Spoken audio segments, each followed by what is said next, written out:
Boa noite a todos os presentes. Eu queria até parabenizar essa matéria. Pode ser contratado já na televisão, viu? Bela repórter aí, a doutora Rosângela. Mostrando que essa é a agenda positiva, que a gente está sempre falando aqui. Existe uma agenda positiva na cidade, não há dúvida, né? Só não vê quem não quer. Eu queria falar de eleições, e não poderia ser diferente, começar a minha fala falando de eleições. Todos nós, vereadores, de certa forma, apoiamos um ou outro deputado, né? E nós ficamos contentes com a votação do Paulo Teixeira, do Carlos Neder, que foram eleitos. Então, nós temos, com certeza, a continuidade dessa parceria, não só deles, como do Marcos Martins. Daqui para frente, vai continuar essa parceria. E foram muitos os recursos que o Paulo Teixeira e também o Carlos Neder destinaram na cidade. Então, tem até um folheto que nós distribuímos mostrando essas emendas, esses recursos. E também fizemos um levantamento na região. Foi muito boa a votação em cidades como Paranapanema, em cidades como Itaí, como Taquarituba. Realmente uma votação que ajudou os parlamentares a se elegerem, e nós teremos essa parceria profícua, com certeza, pelos próximos 4 anos. Eu até comentei com o Ortega, já parabenizo a votação do Ortega, parabenizo a votação do deputado Curiati, que é formado na mesma escola que eu, Escola Paulista de Medicina, Universidade Federal. A diferença entre eu e ele são 20 anos de formatura, viu? Ele formou em 53 e eu em 73.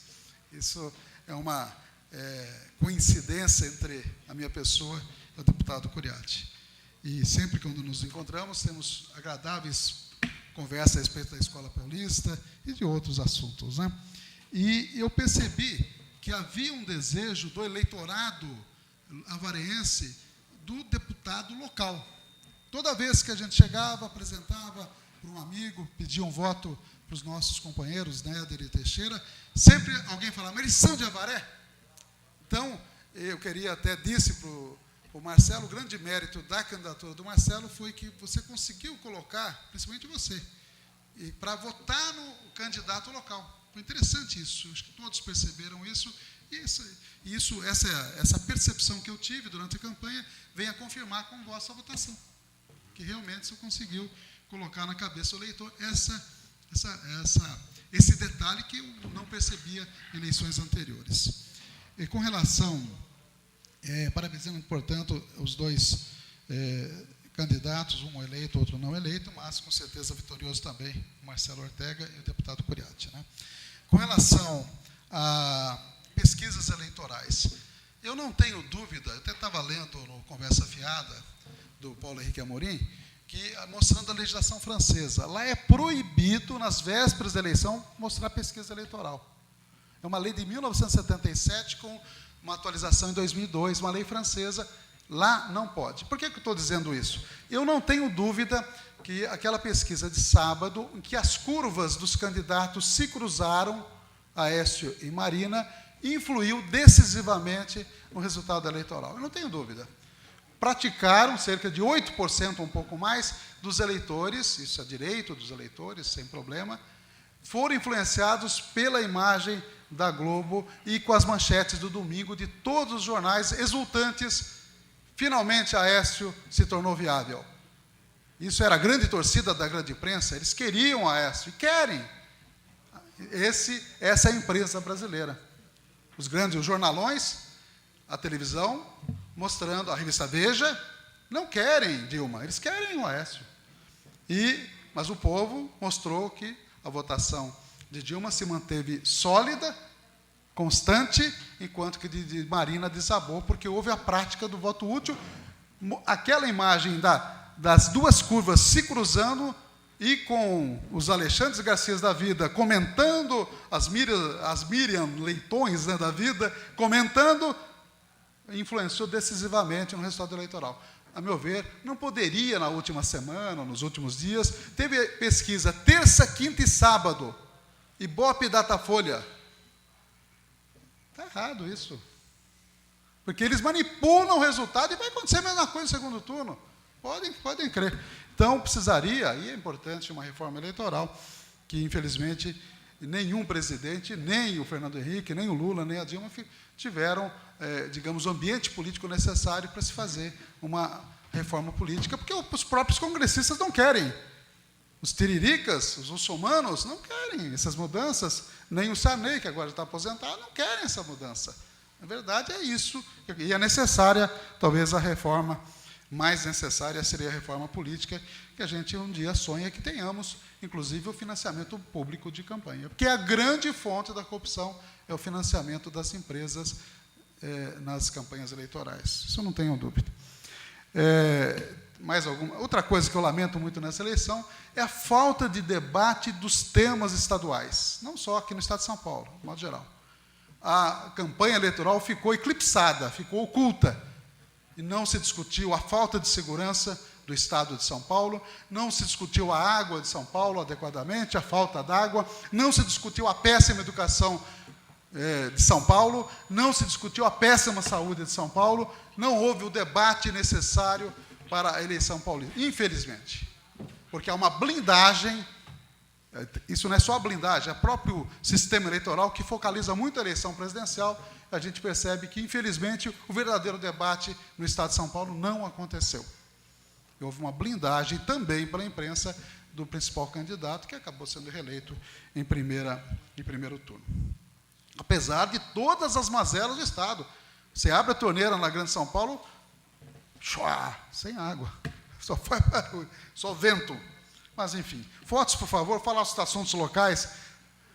Estivemos no Confota, pode ser rapidinho, viu? O Confota, que é o ajustamento das fotografias, né? Nós estivemos lá acompanhando o Gilson Câmara e também o prefeito Poio Novaes, foi muito interessante, fotos belíssimas.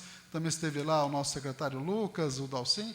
Essas são as fotos aí do Confota. Na sequência, pode ser rapidinho, porque o tempo urge. A Varé Viva, estivemos lá, eu, o Barreto, o prefeito Poio Novaes. Teve mais alguém, o Barreto? Só nós, né?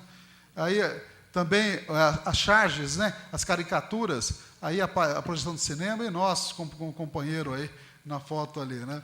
E mostrando Minha Casa Minha Vida ao fundo. Esse bairro, com essas mudanças que estão acontecendo no atual governo, vai ficar muito interessante o bairro Paraíso. Vai valorizar, porque realmente muita coisa está acontecendo naquele bairro, né? E também o sorteio do Minha Casa Minha Vida, se deu tempo de colocar as fotos, estivemos hoje às 14h, o Status esteve lá, o Barreto, aí, ó, mais de 600 famílias, todas contentes. Esse programa dá uma alegria para a gente. Minha Casa Minha Vida, implantado pelo presidente Lula. Realmente é uma alegria quando a gente vai e vê o que acontece com essas pessoas que agora têm uma casa própria. Muito obrigado. Basicamente, essa é a imagem. Isso aconteceu hoje à tarde, às 14h.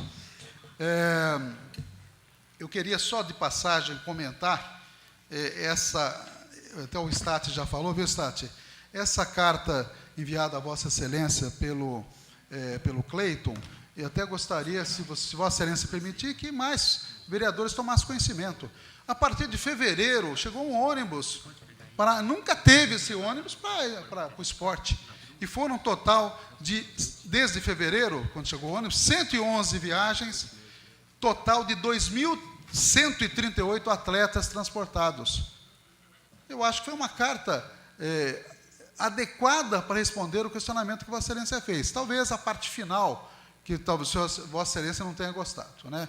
Eu não vou entrar no mérito dessa parte final, mas acho que é importante que o quadro mostrado, as pessoas tomem conhecimento que há necessidade de um agendamento, enfim, e está trabalhando nesse quesito o Cleiton Macário adequadamente.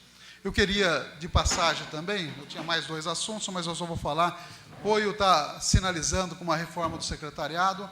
Eu acho necessária uma reforma. É importante que seja feito mesmo. Todo o governo analisa os seus secretários, seus ministros e toma providência com relação a mudanças. Só que tem que ser uma mudança, naturalmente, visando o interesse público e que seja para melhor. Eu até gostaria que houvesse uma reforma profunda no secretariado. Não assim numérica, mas mudança de atitude de muitos secretários. Tem ótimos secretários, a maioria são bons secretários, mas é fundamental que o Poio medite e faça até para, às vezes, dar um tranco no governo e para que realmente as coisas comecem a acontecer com mais fluidez, com mais naturalidade e com defesa do interesse público.